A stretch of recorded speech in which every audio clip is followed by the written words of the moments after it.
Pagkatin mo.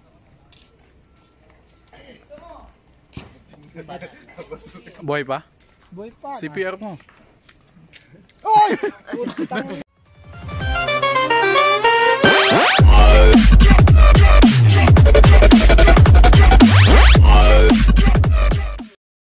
So pupunta kami dun sa may ilog and pinuntahan namin yung kagabi. Kung nakita nyo yung video kagabi. Tapos yan, mamamaril daw kami. Ewan ko kung meron kami maparil doon. Tingnan natin. Pero madami kaming ibon na nakikita doon. Tingnan natin kung meron. So yan, kung hindi nyo nakita yung... Kasi syempre madilim nga kagabi. Ito, continue namin to. Ito, continue namin to. Nante, galit ka ba? Ito yung ito yung...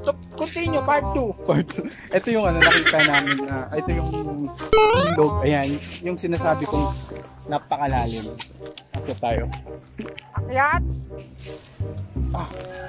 So ayan, ganyang kataas yung sinasabi ko kagabi. May nga ba? Tapos ito yung sinasabi kong daan. Tingnan nyo kung gaano kalalim yan. Ah, malalim ba? Eh di, meow.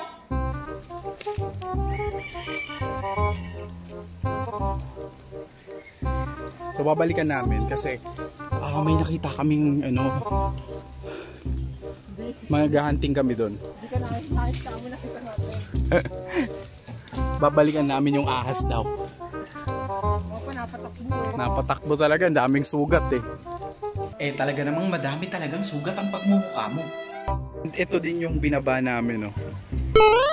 Ayan, tapos ito lang yung babaan, itong mga bakal-bakal na to. And ayan, dyan din kami tumawid kagabi. So ngayon 3 lang kami. Kagabi napakadami namin, na 10 ata kami.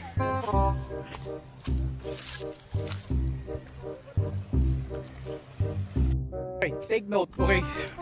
Hindi namin, ang purpose namin is mahuli sana sila. Hindi i-injure lang, pero if ever naman na edible and magkataong mapatay namin yung ibon, I assure you na kakainin namin yon, na hindi namin sasayangin. Okay?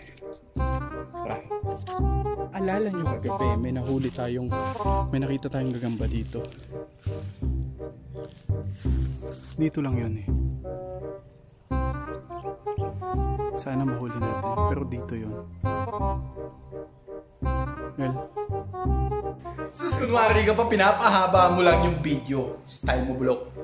at eto pala, Richie, Joseph, tingnan nyo. Pwede tayong mag-hunt dito. Maganda din pala spot dito.